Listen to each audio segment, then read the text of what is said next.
Fala galera, tudo bom? Bem-vindos ao nosso terceiro episódio do podcast ou vídeo no YouTube, depende de onde você está assistindo. E hoje a gente vai tratar sobre conflitos territoriais espalhados pelo mundo. A gente vai começar com os curdos, mas antes de mais nada, a gente espera que vocês deem um like, se inscrevam no canal para acompanhar o que a gente está fazendo e mostrar que vocês estão gostando dos vídeos, beleza? A gente está de novo com o professor Biro, professor de Filosofia e Sociologia aqui da sala. Atualidade, corte e atualidades. Lembrando que o nosso monitor Tivo também é o nosso professor Vinícius Tivo. Obrigado. Né? Ele está um pouquinho humilde ultimamente, mas... Tem que começar de baixo. Claro, né? Para chegar ao longe se começa devagar. Um prazer gigantesco estar aqui.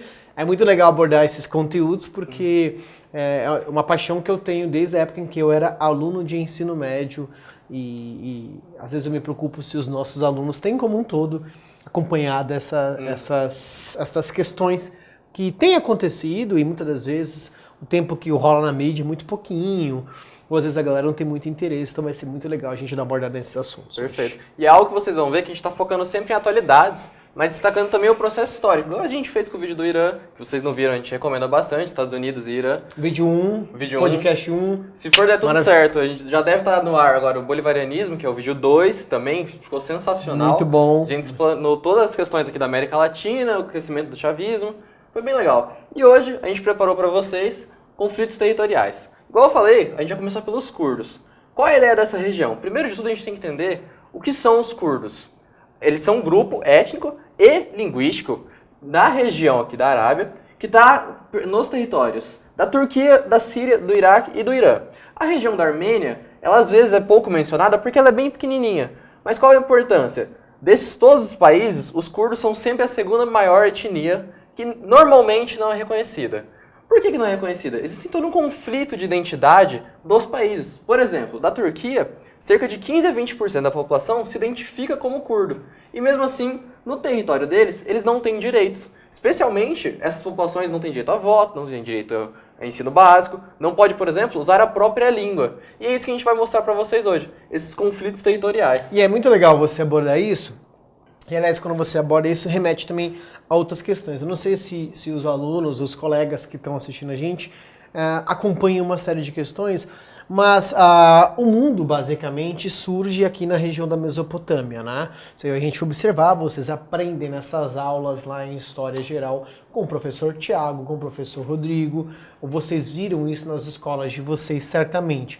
Então, os curdos estão na gênese, ou compreende todos os troncos étnicos e linguísticos da gênese do mundo. Então, além dos curdos, a gente tem também uma outra série de outras minorias étnicas que ao longo do tempo ou simplesmente desapareceram por dizimações ou hoje ainda compreende uma porcentagem insignificante dentro de um vasto território, por exemplo, mas também compreende algo fundamental dentro de um dado território. E aí tem um ponto bacana para a gente conversar, roubando um pouquinho o seu tempo, fica à vontade. é que esses grupos são ameaçados ou são vistos como um problema porque, sobretudo, o Estado, né, acabam vendo nesses grupos um impedimento ao fortalecimento de uma unidade nacional. Tá? Então, geralmente, o Estado acaba se conciliando com interesses supremos de uma religião, por exemplo, predominante, porque acaba vendo nesses grupos algo que põe em xeque os valores próprios. Então, quando você fala dessa questão aqui dos curdos, invariavelmente a gente tem que lembrar de questões importantes como o próprio nacionalismo, né? Que desde o século XIX até os dias de hoje tem sido muito forte e recentemente tem sido bastante retomado. Perfeito. E é interessante pensar que esse próprio nacionalismo, ele tem uma raiz muito significativa, que é o final da Segunda Guerra.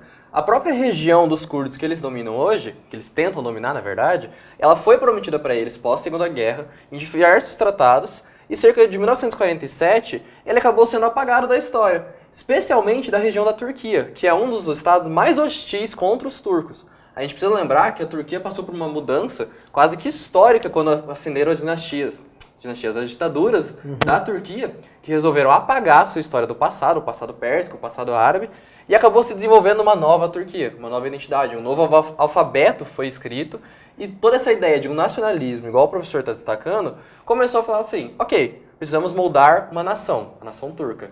Quem está atrapalhando? Agora são os inimigos das nações. E aí, invariavelmente, tem um elemento muito importante que a gente tem que destacar. Primeira coisa básica, os curdos são uma população que varia de 25 a 35 milhões de pessoas, né? Alguns dados acabam sendo um pouco divergentes. E até só comentar sobre esses dados é até interessante, porque é muito difícil ter o número preciso, justamente por como esses estados tratam a etnia. Exatamente. Se você está querendo deixar uma etnia, aliás, parar de criar uma etnia, impedir que ela cresça e se expanda, a melhor forma é você apagar ela politicamente, principalmente nos dias de hoje. Exatamente. E aí um ponto muito importante é que, mesmo sendo um contingente populacional que é maior que o estado do Paraná, maior que países como o Uruguai, por exemplo, os curdos não possuem um estado. Então a gente vai dizer que é o maior povo sem um estado próprio. Se você não tem um estado próprio, você não tem respaldo, por exemplo, político, jurídico, diante de uma ONU, por exemplo, você não consegue estabelecer parcerias com outros estados, então automaticamente você fica numa situação de fragilidade, né? E aí um detalhe muito importante é que tudo isso que acontece nessa região, que compreende Turquia, Síria, Iraque em especial, mas também Irã e Armênia, é fruto também da dissolução do Império Turco-Otomano após a Primeira Guerra Mundial. E hoje, em especial na Turquia, sobre a liderança de Erdogan, ditador turco, que é um sujeito que evoca o passado nacionalista turco-otomano, existe cada vez mais uma ação do Estado, uma ofensiva do Estado contra as minorias curdas. Né? A mesma coisa acaba acontecendo na Síria, que a gente vai conversar daqui a pouco, inclusive. É interessante a gente pensar qual é o papel dos curdos até na atualidade. Porque como eles estão num território muito problemático, pensando hoje em dia as guerras, pensando até o próprio Estado Islâmico, a presença deles no território é fundamental até para manter a paz. Quando vocês vão ver a história dos curdos, por exemplo, a região da Síria ela sofria constantes ataques do Estado Islâmico. Isso alguns anos atrás, coisa recente. E ainda assim, os curdos combatiam com a força de alguns estados, por exemplo, a Rússia ela ajudou muito os curdos por um tempo fornecendo um tipo de armamento.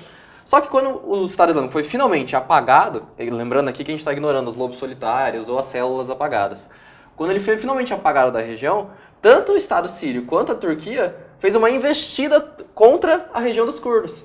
A própria Turquia ela tem uma região de 39 quilômetros para dentro do território deles, que supostamente eles chamam de zona de segurança, que é essa zona que é militarmente dominada pela Turquia e com um avanço frequente das tropas turcas, para impedir, na realidade, que os curdos consigam uma autonomia própria.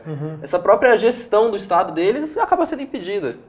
E aí uma coisa que é legal, já que você mencionou a questão do Estado Islâmico, e eu quero muito chamar a atenção de vocês aqui, né? Queria que a câmera desse uma observada aqui no nosso mapa. Essa região que está na Síria, que a gente chama de Kurdistão sírio, a gente também chama de Rojava, tá?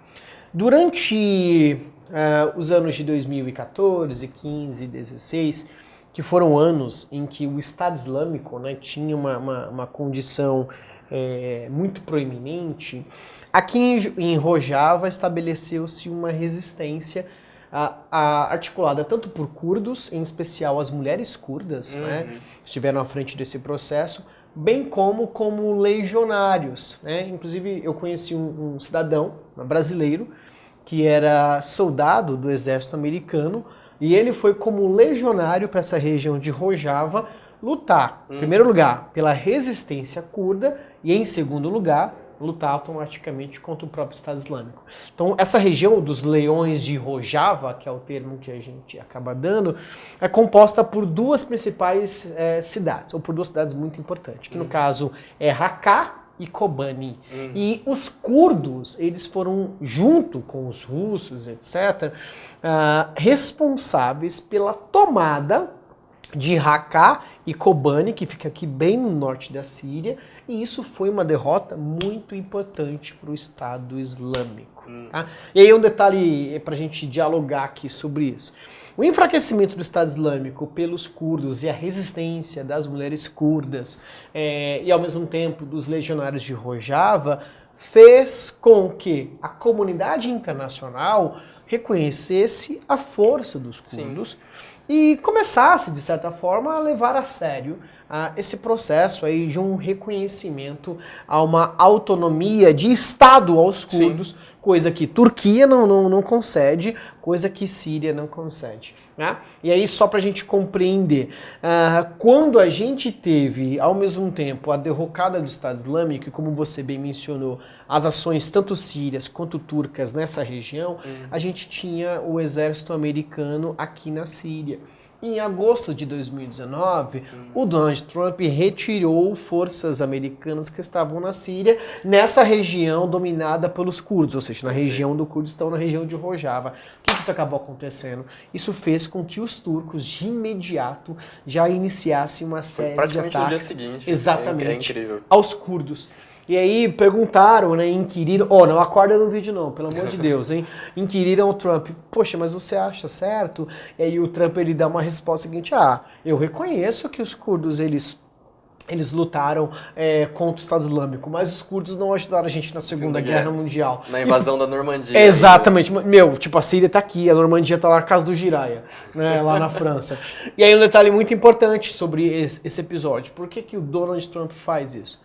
Porque a Turquia é parceira dos Estados Unidos, e não só isso, né? A Turquia é um dos países que está dentro da OTAN, Organização de Tratado do Atlântico Norte. Então, ignorar a ação turca com os curdos é automaticamente você abraçar o seu amigo estratégico, que no caso é a governança do Erdogan. E até é interessante pensar que na OTAN também tem os tratados de defesa. Então, ao mesmo tempo que os curdos foram extremamente importantes para combater o Estado Islâmico, se eles estavam fazendo qualquer tipo de ofensiva contra a Turquia, o mesmo poderia ser dito para a Turquia do seguinte: Estados Unidos, eu preciso de ajuda contra um inimigo que está invadindo meu território. Exato. De acordo com a OTAN, você tem que me ajudar. Só que a realidade era oposta, igual o professor destacou. Tinha soldados americanos no território dos curdos, ajudando os curdos a combater. É muito interessante, principalmente o aspecto das mulheres que você comentou, você procurar fotos sobre esses combatentes, muito legal, que você vê diretamente soldados americanos junto com eles, armamento americano, às vezes aparece umas AK-47 russa, mas mesmo assim, o armamento americano ele é muito frequente, e principalmente a própria forma do exército se vestir, ela é muito semelhante ao Ocidente. Sim. A ideia de uma farda bonitinha. Sim, sim. E tudo isso remete a esse alinhamento que tinha entre os estados de, ok, os curdos estão ajudando. Só que, aos poucos, foi mudando esse parâmetro. E aí tem um detalhe, né? Eu não sei se você ia falar isso agora. Então, se eu der um spoiler, você tira meu lugar de fala. Que uma das justificativas que a Turquia e o Erdogan deu para atacar os curdos é que, segundo ele, né, os curdos, sob orientação de um determinado partido, que é o PKK. Exatamente, né? PKK, gente. Não vamos pensar coisas diferentes. Não troque o primeiro K, por favor, né? Que quer dizer Partido de Proteção Popular ou Unidade de Proteção Popular. O Erdogan acusa esse partido de ser um partido de orientação terrorista. Né? E aí a gente tem aquelas questões do nacionalismo. Por quê? Em primeiro lugar, é um partido curdo. Em segundo lugar, é um partido de orientação socialista democrático. E vocês devem lembrar, não só nas nossas aulas, mas nas aulas aqui da Sala do Saber, de humanas como um todo, no século XX a gente tem, no século XXI também, um combate ostensivo, uma espécie de uma criminalização, quase, aquilo que se é visto como esquerda. Então, o nacionalismo turco acaba tendo aí dois inimigos em um só. O quê? Ser curdo e, no caso aqui, ser de esquerda. Perfeito. É interessante pensar também que essas relações com o PKK, elas vão muito mais do que apenas a questão militar. Até na década de 90, quando o partido realmente se organiza numa espécie de guerrilha, ele já era tratado pelo Estado como terrorista. Só que a própria guerrilha em si, ela tomava planos estratégicos para uma tentativa de, olha gente, os curdos existem, somos, igual o professor destacou, de 25 a 35 milhões de pessoas. Nós precisamos ter uma autonomia, precisamos ter o Kurdistão. Exato. E mesmo assim, após vários conflitos, a Turquia, principalmente a Síria, o Iraque também muito presente, combatiam fortemente os curdos para impedir essa ideia. E a gente tem que pensar o seguinte também, eles ocupam, igual no mapa pode ver, uma grande faixa territorial. E mesmo assim, perdendo esse território, não teria um impacto tão grande, principalmente por uma região montanhosa, e o lugar em que eles vivem, eles já estão instaurados há muito tempo. Sim. Então essa resistência não é apenas de um grupo político, de uma comunidade, mas sim de uma nação sem Estado. Exatamente. E aí uma coisa que é curiosa, né? Você mencionou a questão do PKK e das ações de guerrilha adotada. Aí o aluno, ou o nosso querido ouvinte que nos assiste ou nos ouve, pode perguntar, tá, mas espera lá, se adota a política de guerrilha, então é terrorista. Mas aí vem um ponto, existe uma ação do Estado turco, isso não é de hoje. Eu lembro que quando eu era aluno de ensino fundamental e médio, com a professora Beth do Colégio Universo, lá na Praia Grande, Deus abençoe a professora, ela já falava pra gente dos conflitos e como a Turquia utilizava armas contra minorias étnicas curdas. Perfeito. Então acaba sendo uma reação, né, curda ao Estado turco. Eu acho que é algo que o professor comentou no vídeo passado, se vocês não assistiram, eu recomendo bastante. Assistam, pelo amor de Deus, agir na causa. Tem que diferenciar a ideia de um ato terrorista e de um próprio Estado terrorista. Exato. Porque existe a resistência da população, existe a resistência do povo que vive naquela região em relação a um Estado que está autoritário com ela. Exatamente. Então, algo que vocês vão ver, o professor destacou agora, o uso de armas e testes de armas é frequente nessas regiões de conflito. Sim. No próximo vídeo da Caxemira, a gente vai destacar para vocês. A Índia faz testes nucleares na região. Exatamente. Então, assim, é uma forma de domínio, seja pelo medo, seja pela política, de impedir que eles adentrem no grupo político. E pra gente terminar aqui, não esqueça do nome Erdogan, tá? O Erdogan é um cara que ele é estratégico, não só na política turca, mas na geopolítica dessa grande Turquia. Tanto que no nosso vídeo sobre Irã e Estados Unidos, a gente mencionou a assinatura do acordo de paz com o Irã, que foi firmado entre o presidente Luiz Inácio Lula da Silva, o Lula, e o Erdogan. Né? Então a gente está falando de um cara que lá em 2010 já dava os seus passos, né, diante de uma Turquia forte. Né? A gente está falando de um cara, por exemplo, que acaba prendendo os seus inimigos políticos, acaba matando seus inimigos políticos, financia atentados contra inimigos políticos. Então, assim, se ele faz isso à luz do Ocidente e de nada acontece, quiçá com os curdos que nem Estado possuem. Bom, gente, eu espero que vocês tenham gostado. Esses vão ser um bate-bola um pouco mais rápido, porque a gente vai falar de 4 conflitos. Se vocês gostaram, deixa o like aí pra gente, que ajuda bastante. E fica esperto pro próximo vídeo, beleza? Obrigado. Beijo grande, até mais, nos vemos.